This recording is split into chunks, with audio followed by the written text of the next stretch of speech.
My parents called me the family failure on camera. The town stopped trusting them. Have you ever felt so deeply betrayed by the people who claim to love you that it feels like your whole world is crashing down? What if your most vulnerable moment, your tears, became content for millions to mock and scrutinize, with your own mother commenting and your father liking it? That Christmas night, my pain went viral, and it ignited a fire inside me that would consume everything, but not in the way they expected. My name is Avery. I'm 29, a registered nurse, and a single mom to my incredible 6-year-old, Lily. And this is the story of how my family tried to break me, but instead, they forced me to find my voice. It all started on Christmas Eve. You know that feeling, right? The air in my childhood home, the Farrow house, always smelled of cinnamon and pine, just like it did when I was 5. But what had changed was where they chose to seat me. I pulled into the gravel driveway at exactly 6 p.m., Lily asleep in her car seat, and my homemade green bean casserole, almonds roasted from scratch, balanced precariously on the passenger seat. I carried Lily on one hip, the dish in my free hand, and shouldered my way through the front door. Mom was at the stove. She barely glanced at my casserole. "Oh, you made that again?" she said, taking it from me and setting it away in the back behind the bread basket near the wall. For 4 years, I'd brought a dish to every holiday. Not once had it made it to the center of the table. 40 minutes later, my sister, Brooke, arrived. No dish, of course. Just a bottle of Cabernet and a fresh blowout. Mom crossed the kitchen in 3 swift steps. At least one of my girls knows how to make an entrance. She pulled Brooke into a hug that lasted so long I had time to set Lily down and hang up our coats, all by myself. Dad, as usual, was buried in his recliner, football on mute. He gave me a quick nod without looking up from his phone. Lily ran to him. "Grandma." He just grunted. She tried Mom. "Grandma." Mom gave a tight, quick smile, then turned. "Brooke, get in here. I want a picture of us 3. She meant herself, Brooke, and Dad. Lily and I weren't even in the frame. I took my usual seat, the wobbly chair near the kitchen. As I straightened Lily's napkin, I noticed Brooke's phone propped on the spice shelf above the stove, camera pointed right at the table. A small red dot was blinking. I figured she was filming the holiday spread for Instagram. I was wrong. The turkey was half carved when Mom set down her fork and aimed. "So, Avery, any updates? Seeing anyone?" I kept my eyes on Lily's plate. "I'm focused on work and Lily right now, Mom." She sighed, like I'd just handed her a terminal diagnosis. "I just want you to be happy, like Brooke." Brooke didn't miss a beat. "Mom, not everyone peaks at the same time." She tilted her wine glass. "Some people just don't." A small, private laugh just between them. Dad cleared his throat. The first words of the night. "Your mother's just trying to help. Don't make this into a thing." Neutral, right? Except it wasn't. Every time he said, "Don't make this into a thing," he meant, stop making them uncomfortable. I cut Lily's turkey into smaller pieces. My hands were steady. Asterisk, I can do this. I've done it every year. Asterisk, then Mom leaned back and said, as if commenting on the weather, "You know your cousin Rachel just got promoted. She and her husband are building a house." She paused, letting it hang in the air. "I'm just saying, it's never too late to get your life together." Something in my chest just folded in half. I didn't scream. I didn't argue. I just stopped. My vision blurred. My throat locked. And tears, hot and unstoppable, slid down my face before I could catch them. Lily's small hand touched my arm. "Mommy." I picked her up, mumbled an "excuse me," and walked straight to the back porch. The cold air hit my face, shocking me. I stood there, holding my daughter, trying to breathe. Inside, I heard Mom's voice, low and satisfied. "See, this is what I mean. Every holiday. Every single one." The red dot on Brooke's phone kept blinking. 2 days after Christmas, Lily was eating cereal, humming a cartoon song. My phone rang. It was Dana, my best friend. "Avery, have you checked Brooke's page?" I hadn't. I opened the app, stirring Lily's orange juice with the other hand. The thumbnail, it was my face. Mid-cry, mascara smeared, mouth half open. Brooke had added an intro, her in her car, soft filter, sympathetic voice. My little sister has always struggled. We try so hard as a family. This Christmas, she finally broke down. It was heartbreaking to watch. Then the footage, 47 seconds of me sobbing at the table, Lily's small hand on my arm, me stumbling toward the porch. The caption? The family disappointment finally cracked. 2 million views. 14,000 comments. I scrolled. Strangers pitying me, mocking me. Girl needs therapy, not turkey. Classic middle child energy. Someone get this woman a boyfriend, lol. Then I saw it. Mom's comment. From her real account. Full name. Church directory profile photo. Maybe now she'll change. A mother can only hope. 3,200 likes. Dad's contribution?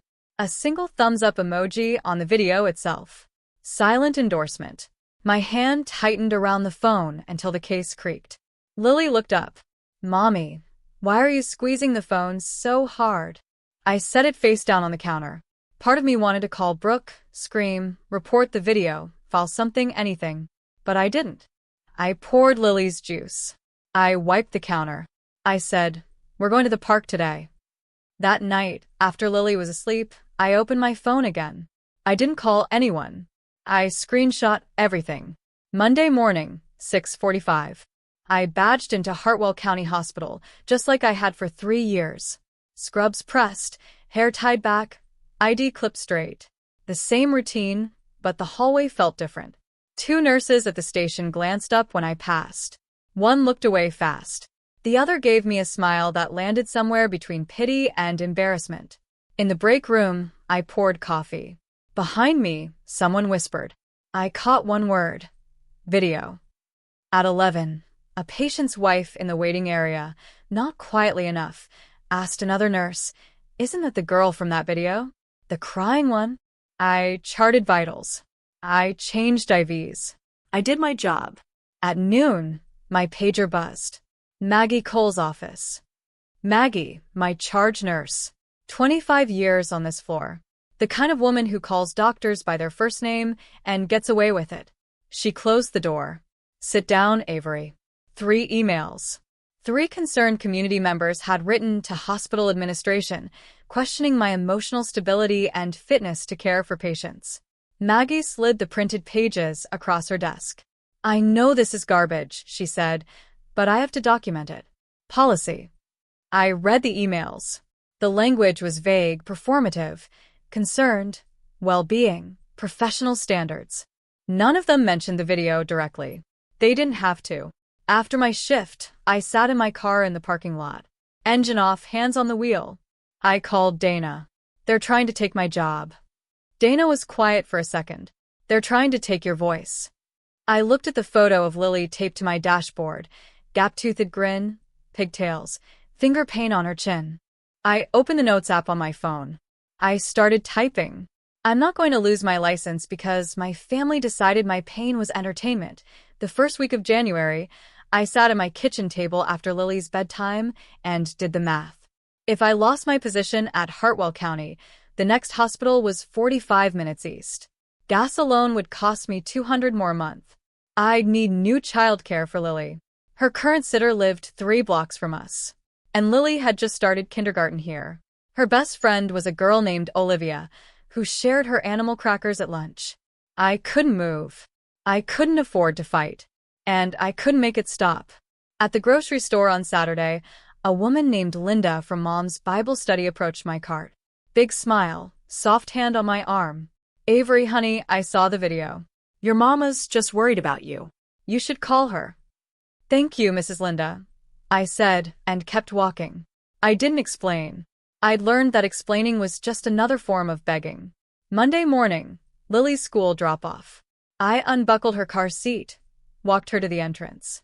Another parent, a woman I recognized from the PTA board, saw me, turned to the mom beside her, and whispered something behind her coffee cup. They both looked at me, then looked away. That's when I understood. In a town like Hartwell, Brooke's video wasn't just content. It was a verdict.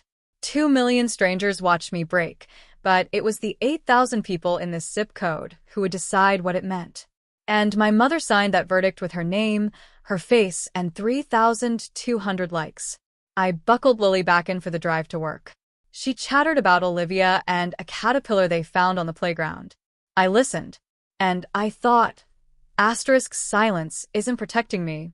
It's only protecting them. Mid-January. My phone held 3 messages I hadn't answered. The first was a voicemail from Mom. Her voice was measured, the way it got when she'd rehearsed. Avery, this silent treatment is childish. The video got people talking, so what? Brooke didn't mean anything by it. Call your mother. The second was a story Brooke posted. A childhood photo of us, age 8 and 12, matching Easter dresses, squinting into the sun. Caption: missing my little sis. Family isn't perfect, but love is love. 800 comments praising Brooke's maturity. Dozens calling me dramatic. One read, she's lucky to have a sister who still cares. The third was a text from Dad. 5 words. Come to dinner Sunday. Mom misses you. No apology. No mention of the video. No acknowledgement that 2 million people watched his youngest daughter cry while he sat in his recliner and said nothing. I read all 3 on my couch, Lily asleep against my shoulder, a picture book still open on her lap. I didn't reply. I set the phone face down, carried Lily to bed, and read her another chapter about a rabbit who builds her own house. Before I turned off the light, I noticed something. In Brooke's story post, she was wearing a new bracelet. Rose gold, chunky clasp, the kind I'd seen in the window at Monarch downtown. $300 minimum. Brooke works part-time at a real estate office. Her channel had 12,000 followers. Not enough to pay for that.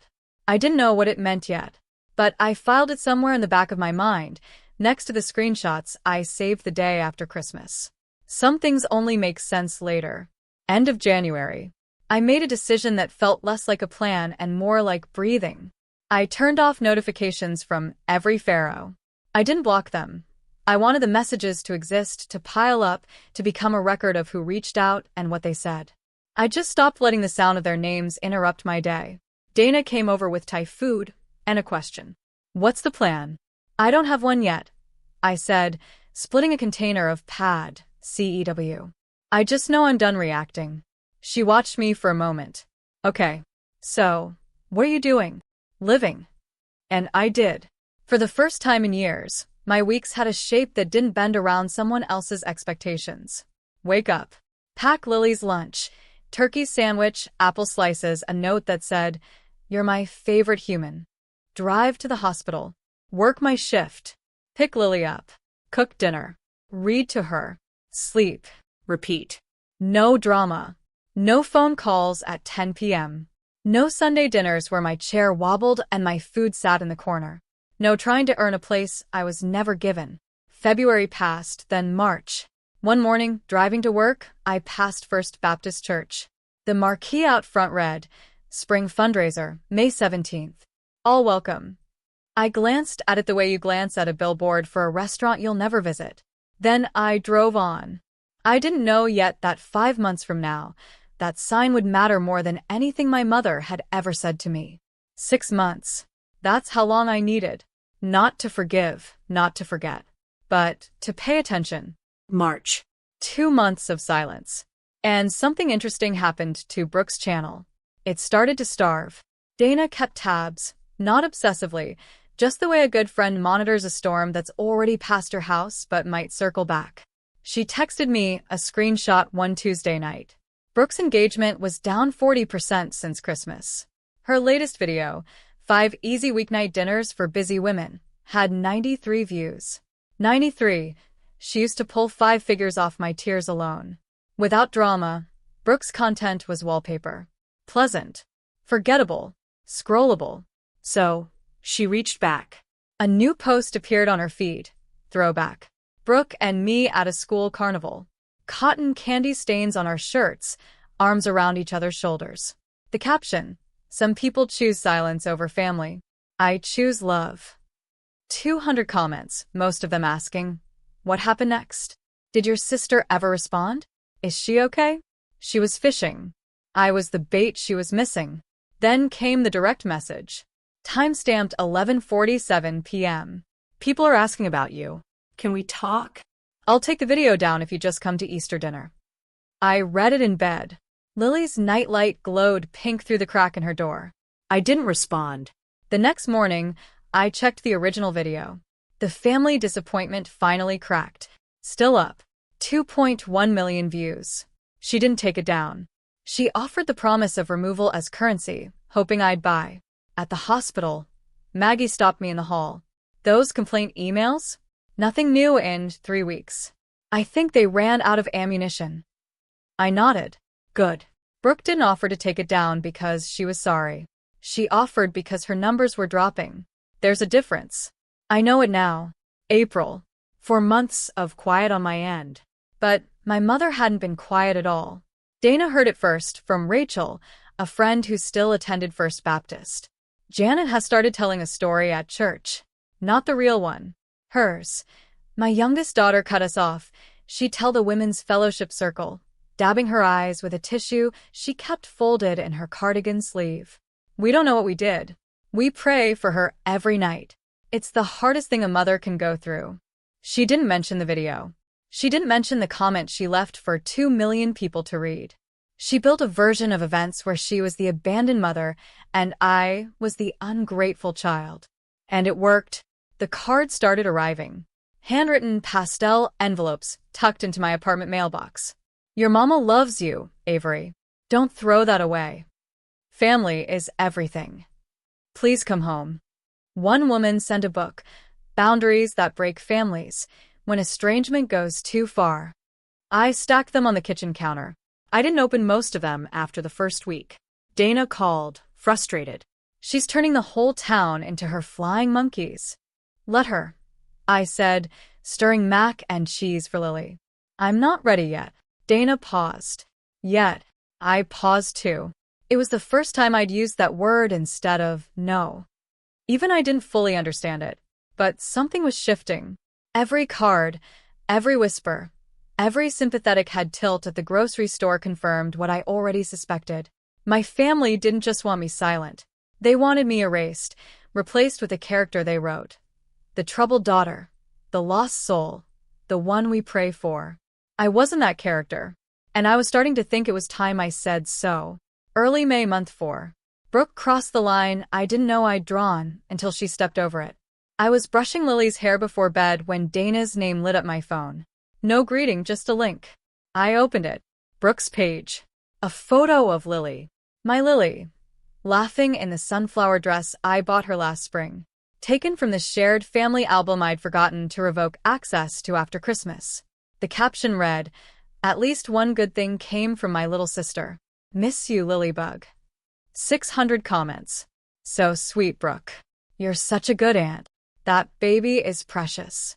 600 strangers looking at my daughter, commenting on her face, sharing her image.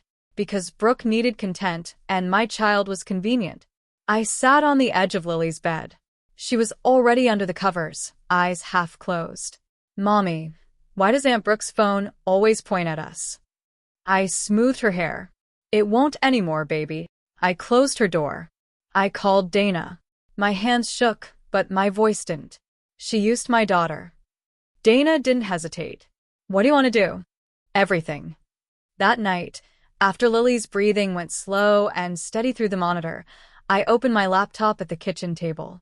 I created a blank document, and I began writing down everything I knew about my family. Everything I'd spent 29 years pretending I didn't see. The odometer that doesn't match. The arrest that disappeared. The credit card statement hidden in a bag of children's clothes. 3 secrets belonging to 3 people who built their entire lives on the assumption that I would never speak. Asterisk, you can humiliate me. You can call me a disappointment. But you don't get to use my child. Asterisk, I want to pause here for a second. When I saw Lily's photo on Brooke's page, I didn't feel anger right away. I felt cold. Because I knew if Brooke was willing to use a 6-year-old for likes, there was no limit she wouldn't cross. So, let me ask you this. Asterisk, why do you think Brooke chose to post Lily's picture instead of continuing to target me? I'd really love to hear your take. Drop it in the comments. Asterisk, and if this story is starting to feel familiar to you, stay, because what comes next is when I started seeing everything. Mid-May. I drove to my parents' house on a Wednesday afternoon. Not to reconcile. To pick up a box of Lily's old clothes Mom had offered months ago, back when she still thought she could buy my silence with hand-me-downs. Mom was at her Bible study. Dad's truck was in the driveway, but Mom had said he'd be at the lake, like always. The front door was unlocked. Small towns, right? I grabbed the box from the hallway closet, carried it out. On my way to the car, I passed Dad's truck. And I did something I'd done since I was 16, when he taught me to drive in the church parking lot. Habit. Reflex. I glanced at the odometer. The number stopped me cold. I set the box on the hood and looked again. I'd pulled the last reading from his maintenance log in the glove box 3 weeks ago when I was here picking up Lily's booster seat. The difference? 280 miles in one weekend. Benson Lake is 12 miles from this driveway. 24 miles round trip. I stood there, hand on the warm hood of his truck, doing arithmetic that didn't require a calculator. 280 miles means 140 each way. That's roughly 2 hours of driving. Where does a retired man go every other weekend, 2 hours away, and come home smelling like he's been outdoors? I took a photo of the odometer. I didn't know what it meant. Not yet. Lily was asleep in her car seat. I drove home with the box of clothes on the passenger side and a number in my phone's camera roll that didn't match any fishing trip. I didn't want to find anything. But once you start paying attention, you can't unsee what's been there all along. Late May. Dana and I were at her kitchen table, her laptop open between us. We were researching how to report the unauthorized posting of a minor's photo on social media because of Lily. Dana pulled up the county court records portal. She typed Brooke's full name to check if there was legal precedent for image removal in our jurisdiction. The search returned a result neither of us expected. Brooke Marie Farrow. DUI arrest. 2 years ago. 1:47 a.m. Blood alcohol 0.14. Nearly double the legal limit. Dana scrolled down. Case status. Dismissed. Reason. Insufficient evidence. She looked at me. 0.14 and insufficient evidence. That's not how DUI works in Tennessee, Avery. I leaned back. A memory surfaced, blurry at the time, sharp now. 2 years ago, there was a week when Dad made more phone calls than I'd heard in a year. Hushed conversations on the back porch. A tense Sunday dinner. Nobody explained. Then everything went back to normal. I didn't ask. I never asked. Dana typed another search. The sheriff of Hartwell County, Leonard Dawkins. She cross-referenced Len Dawkins and Gary Farrow. Same graduating class at Hartwell High. Same pew at First Baptist. Same softball team every summer for 20 years. Your dad's fishing buddy is the sheriff, Dana said slowly. And your sister's DUI disappeared. I stared at the screen. The case number. The date. The BAC reading that should have meant a suspended license and mandatory classes at minimum. This isn't just your sister being messy online, Dana said. This is a pattern. They protect each other. Every single one of them. I closed the laptop gently, like it was something fragile, like the truth inside it might shatter if I moved too fast. It won't. Truth doesn't break that easily. Early June. I was sorting through the box of Lily's old clothes I'd picked up for Mom's. The one from 2 weeks ago. Folded inside a pair of corduroy overalls, pressed flat like someone hid it in a hurry, was a credit card statement. Janet R. Farrow. Account ending 40,471. Statement balance, $47,236. I sat on Lily's bedroom floor, surrounded by tiny shirts and mismatched socks, and read every line. Department stores. Home decor catalogs. A recurring monthly donation to First Baptist, $250. A cash advance for $5,000. Interest charges stacking like bricks. My parents lived on Dad's county retirement, $3,200 a month. This balance was nearly 18 months of income. And Dad didn't know. He couldn't know. Because if he did, the silence between them would sound different. I grew up in that house. I knew the texture of every quiet. I carried the statement to my kitchen table. I set it beside the photo of Dad's odometer. Beside the printout of Brooke's dismissed DUI. 3 folders. 3 people. 3 secrets. I called Dana. I need your help. Not to fight them. Just to tell the truth. She was quiet for 3 seconds. When? Soon. I need to check one more thing. That night, I lay in bed and stared at the ceiling. The house was silent except for Lily's breathing through the baby monitor. 3 secrets held by 3 people who'd spent decades using my silence as the mortar that held their walls together. My pain, my tears, my daughter's face, all repurposed to keep their image intact. The question wasn't whether to speak. The question was when and how, and whether I could do it without becoming the person they already told the world I am. Late May, month 5. First Baptist Church held its annual spring fundraiser. Pulled pork, silent auction, folding chairs on the lawn. Around 200 people. I wasn't there, but Dana was, because her friend Rachel saved her a plate. Dana texted me in real time. 6:47 p.m. Your mom just got on stage. 6:48 p.m. She's crying. 6:49 p.m. She asked the whole church to pray for you by name. I called Dana. She answered in a whisper, cupping the phone. In the background, I heard my mother's voice through a microphone, amplified across the church lawn. I want to ask everyone to pray for our family. My youngest daughter has turned away from us. She won't answer our calls. We don't know if she's okay. All we can do is pray. 200 people bowed their heads. My name hung in the humid May air like smoke. Lord, bring my baby home. She's lost, and we're just a family that loves too much. Dana sent one more text, a screenshot from Brooke's live stream of the prayer moment.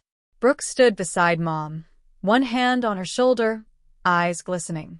But in the corner of the frame, Dana caught it. Brooke's other hand held her phone at waist level, checking the live viewer count, crying and counting at the same time.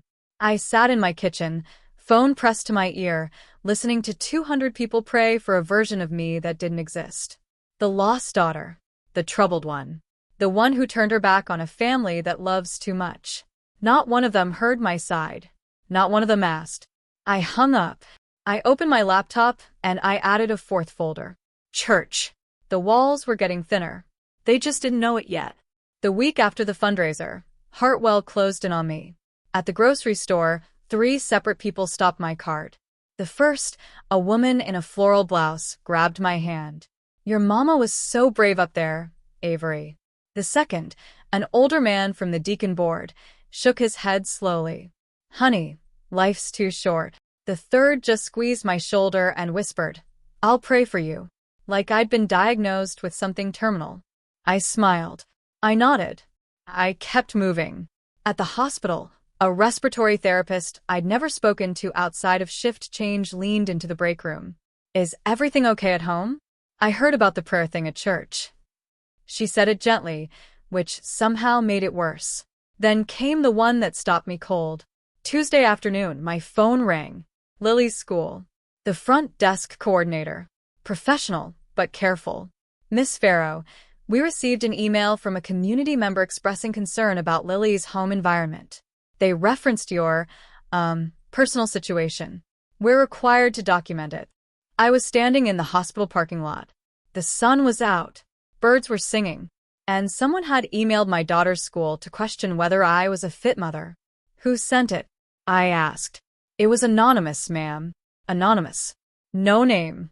But I knew the vocabulary. Concerned, well-being, stability. I'd been hearing those words my entire life, spoken in my mother's voice, wrapped in my mother's smile. I sat in my car for 10 minutes after I hung up. Hands on the wheel. Engine off. This wasn't about making me come back to Sunday dinner anymore. This was about Lily. About the narrative around Lily. About who controls the story of my child's life. That's when I understood. This was never about love. This was about control. And I was running out of places to hide. Early June. I invited Dana over after Lily's bedtime. She sat across from me at the kitchen table.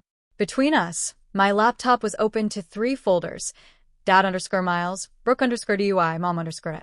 And now a 4th, Church_fundraiser. I'm going to make one video, I said. 1. And I'm going to say everything. Dana set down her coffee. Are you sure? This isn't Instagram drama, Avery. This is your family. They stopped being my safety net the moment they turned my pain into content and my daughter into a prop.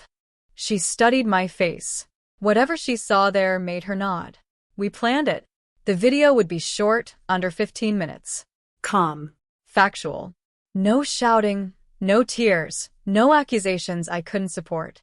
I'd show the public court record for the DUI, the odometer photos, the Facebook page that anyone with an internet connection could find. I'd mention the credit card statement without reading numbers on camera.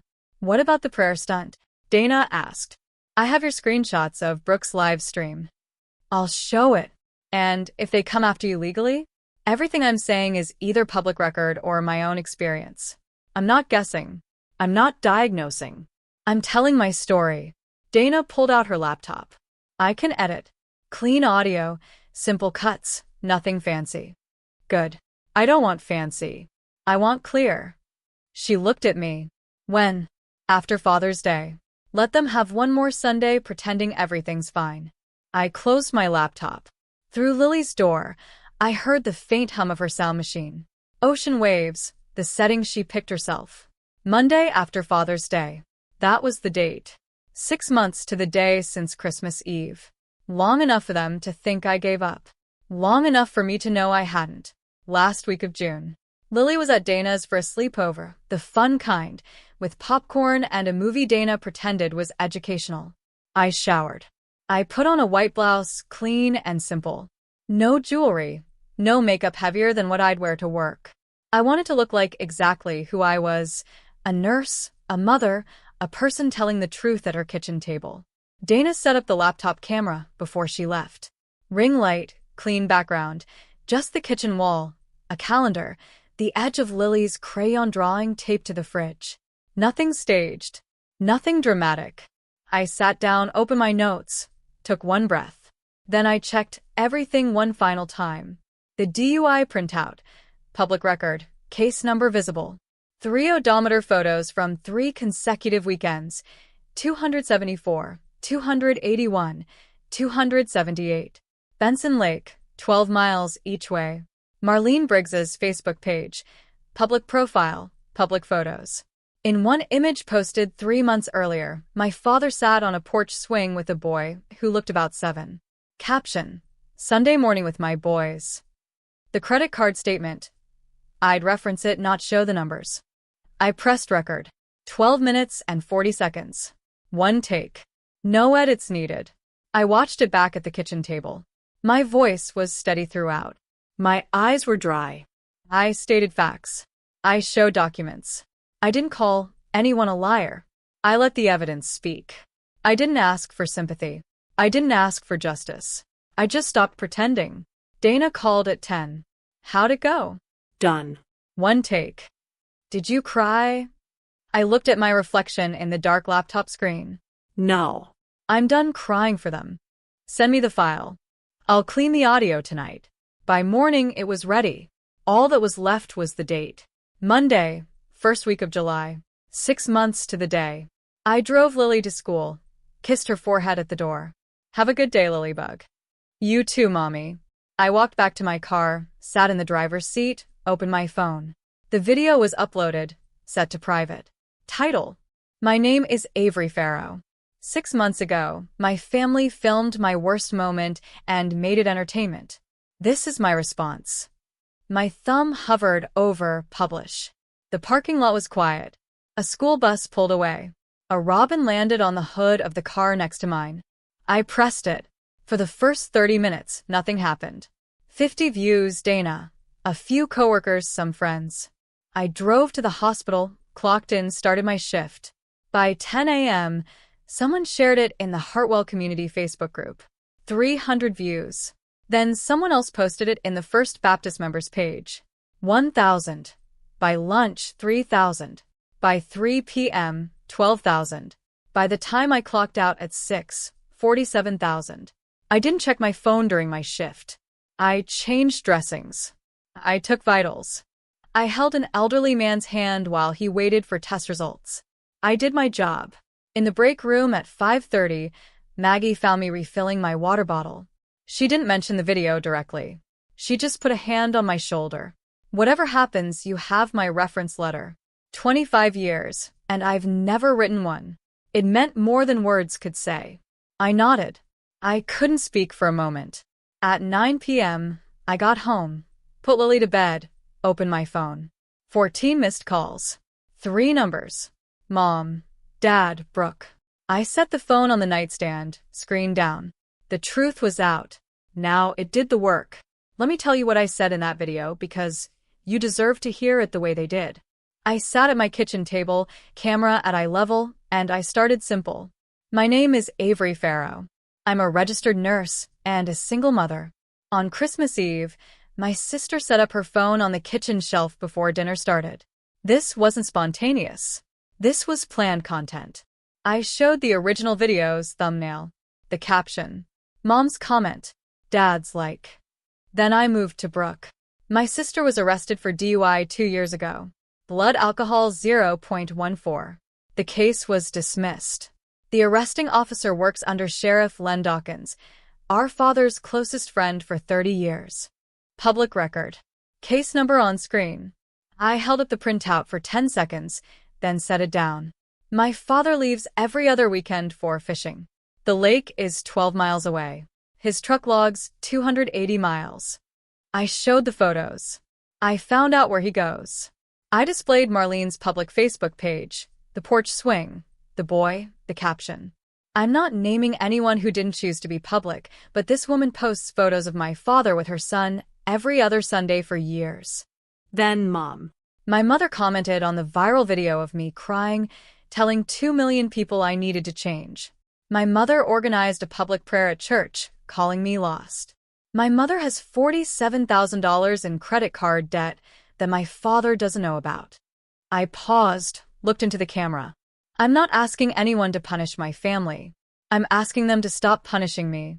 And then, right at the end, I looked directly into the camera. Brooke, take Lily's photo down. That's not a request. I didn't raise my voice once. I want to be honest with you about something. The moment I pressed post on that video, I didn't feel satisfaction. I felt nauseous. Because I knew this was a bridge burned. No coming back from it. So, let me ask you directly. Asterisk in my situation, would you have posted that video, or would you have handled it differently? I genuinely want to know. Tell me in the comments.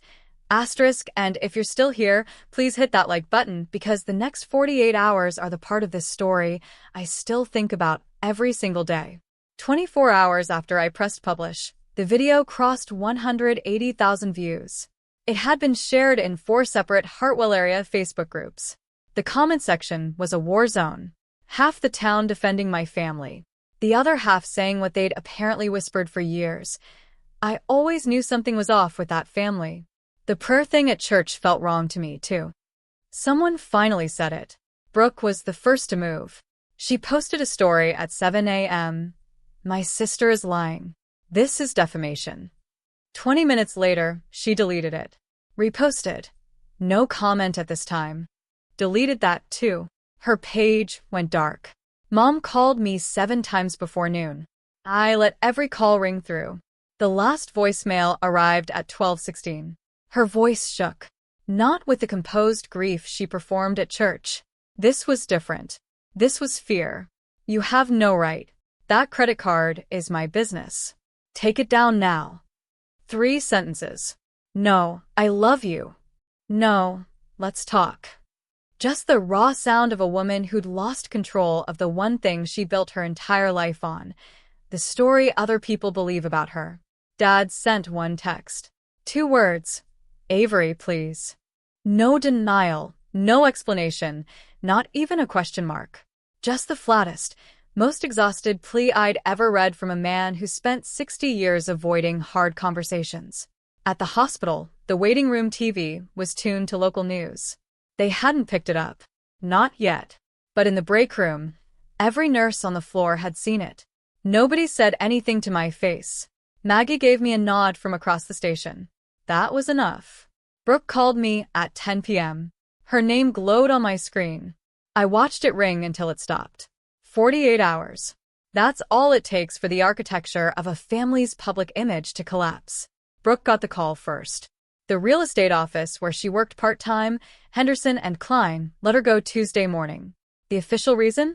Conduct unbecoming of a representative of the firm. But the real reason arrived through Dana's grapevine by lunch. When the DUI record went public, the firm's biggest client, a developer with close ties to Sheriff Dawkins's office, called the managing partner directly. Clean house or lose the listing. Brooke was the mess they cleaned. The irony wasn't lost on me. The same connection that made her DUI disappear was the one that made her unemployment inevitable. The shield became the sword. By Wednesday, Brooke took down the Christmas video. 2.1 million views erased.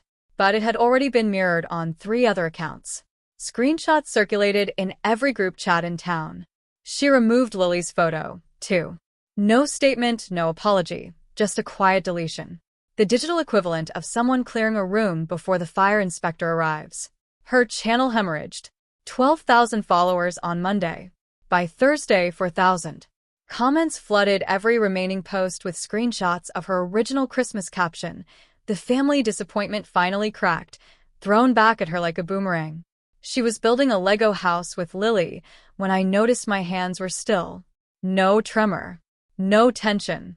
For the first time in 6 months, my body wasn't bracing for impact. "Mommy, this one's the kitchen," Lily said, pressing a yellow brick into place. "It's perfect," I told her. And I meant it about more than the Lego. I didn't feel joy. I felt the specific, heavy relief of someone who finally stopped carrying a lie.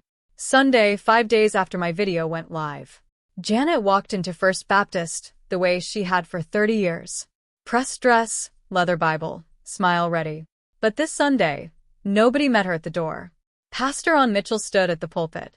Before the hymn, before the offering plate, he read a short statement. His voice was steady. His eyes swept the room. This church is built on truth and accountability. We will not be a stage for anyone's performance. If you've been dishonest with this community, the path forward is repentance, not reputation management. He didn't say her name. He didn't need to. Janet sat in the 3rd row.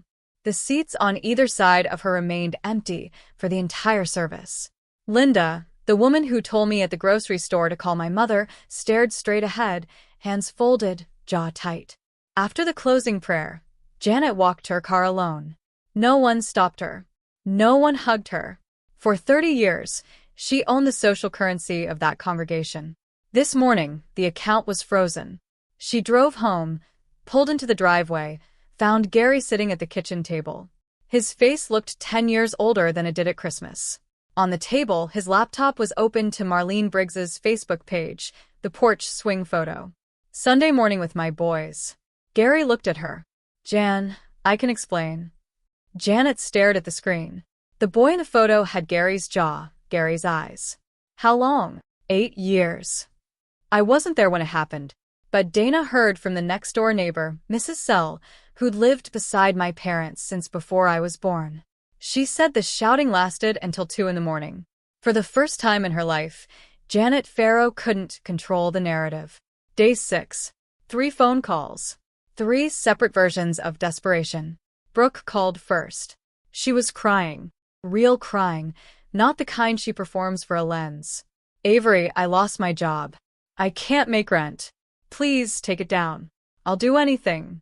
I'll apologize publicly. I let her finish. Then I spoke. "You filmed me at my worst and made it entertainment. I told the truth at my calmest. The difference is mine was true." Silence, then a click. Mom called at 4 p.m. Her voice was ice. "No tears this time. Tears are for audiences. You've destroyed this family. Are you happy now?" I was standing at my kitchen counter, slicing an apple for Lily's snack. The knife was steady. "You destroyed this family, Mom.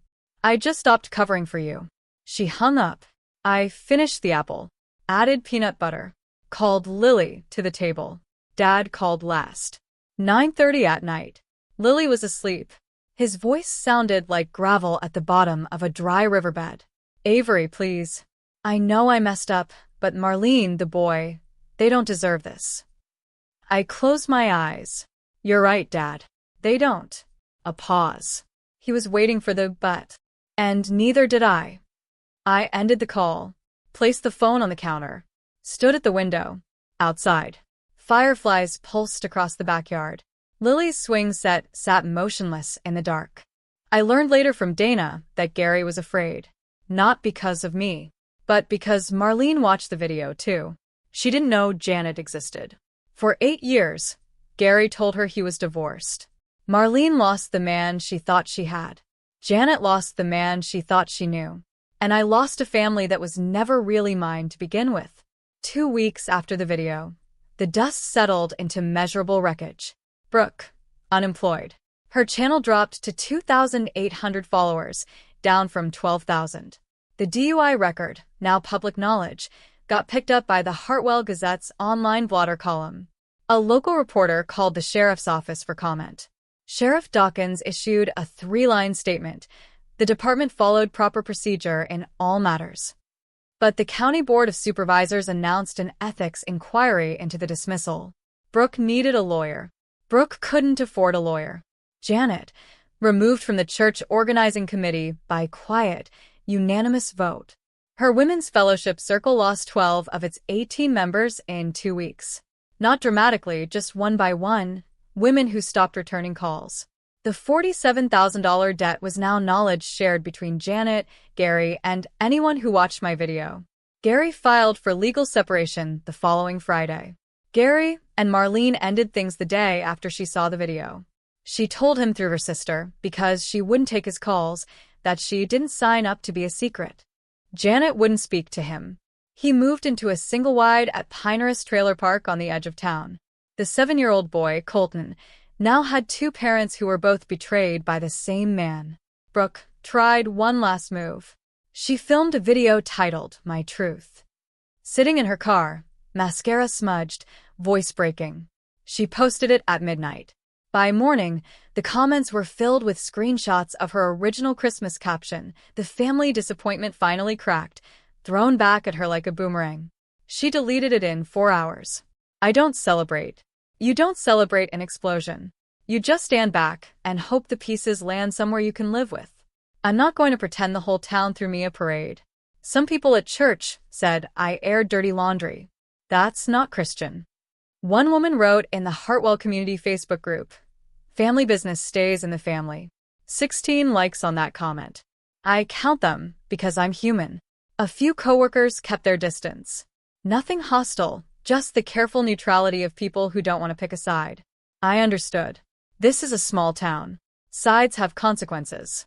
At the grocery store, because everything in Hartwell happens at the grocery store, an older woman I didn't recognize stopped me near the produce section. She was maybe 70, glasses on a beaded chain, firm handshake energy. "You didn't have to do that publicly," she said. I met her eyes. "Ma'am, they made my breakdown public first." I just responded. She held my gaze for a moment, then she nodded. Not agreement, exactly, more like acknowledgement. She walked away. But there were other moments, too. Ones that landed softer. Maggie found me in the supply room, restocking gloves. 14 years I've supervised nurses, she said. You're one of the best I've had. That hasn't changed. She squeezed my arm once and left. The hospital administration closed the complaint file. Insufficient basis. 3 words that meant more to me than 3,000 comments. Dana texted me one night. Some people will always blame the one who told the truth instead of the ones who lied. That says everything about them and nothing about you. I saved the message. I'll read it again on the hard days. I didn't need the whole town. I never did. I just needed the truth to exist somewhere other than inside my own chest. But there's still one call I haven't told you about. Week 3. My phone rang from a number I didn't recognize. Area code, Colton. I almost let it go. But something, instinct, maybe, or exhaustion, made me answer. Hi. A woman's voice, quiet, careful, like she'd rehearsed this opening a dozen times. My name is Marlene. I think you know who I am. I sat down at my kitchen table. I do. She didn't cry. She didn't yell. She told me what I already suspected but couldn't prove. He told me his wife left 10 years ago. He said you and your sister didn't talk to him. He said he was alone. A breath. 8 years, Avery. I built my life around a man who doesn't exist. I listened. I didn't interrupt. I didn't say anything bad about my father. He'd done enough of that himself. I'm sorry you were lied to, I said. You and your son didn't deserve that. Silence, then very quietly. Neither did you. She told me one more thing before we hung up. Something that hit harder than the rest. Gary told Marlene about me, but not the truth. He told her I was the problem child, the difficult one, the reason he couldn't bring family around. Even in his secret life, 2 hours away in a house I'd never seen, my father used me as his excuse. I was the cover story for both families. The call lasted 8 minutes. We didn't promise to stay in touch. We didn't exchange pleasantries or make plans. We weren't friends. We were just two women who were used by the same man to keep two different lies alive. I hung up. I washed the dishes. I picked Lily up from school. And we got ice cream at the place on Maple Street. Some truths don't need a follow-up. They just need to be said. 1 month after the video, I sent 3 messages. One to each of them. Short, clear, written at my kitchen table while Lily colored beside me. To Brooke, I don't hate you, but I don't trust you. Don't contact me. Don't post about me. Don't mention Lily. If that changes someday, it'll be my decision, not yours. To Mom, I love the version of you I thought existed, but I can't have a relationship with someone who uses prayer as a weapon and love as leverage. I hope you get help with the debt. I mean that. To Dad, you have a son who needs a father who shows up honestly. Be that for him. You weren't for me. I didn't expect responses. I didn't get any. That same week, I revoked Brooke's access to the shared family photo album. I changed my phone number. I replaced the lock on my apartment door. Mom had a spare key from when she helped me move in 2 years ago. I updated Lily's school pickup list. Only me and Dana. Small steps, practical, the kind of boundaries that don't make noise. They just make space. A week later, Dana noticed something. Brooke unblocked me on social media. Not to reconnect. She was checking, scanning my page to see if I'd posted anything new. Monitoring. Force of habit. The content creator in her couldn't stop watching. I blocked her back. 1 tap. Done. Lily looked up from her coloring book. Who was that, Mommy? Nobody, baby. Just cleaning up. She went back to her drawing. A house with a yellow door and a tree with purple leaves. A world that makes sense to her. I was building that world. 1 lock. 1 boundary. 1 quiet evening at a time. 3 months after the video. Fall. The air smelled like wood smoke and school supplies. Lily started 1st grade. She picked out her own backpack, green with dinosaurs, because Lily has never once cared about what's expected. We moved into a 2-bedroom apartment on Birch Street, closer to the hospital. I got it through overtime. Not a settlement, not a windfall. Just 12-hour shifts and careful budgeting. Lily had her own room for the first time.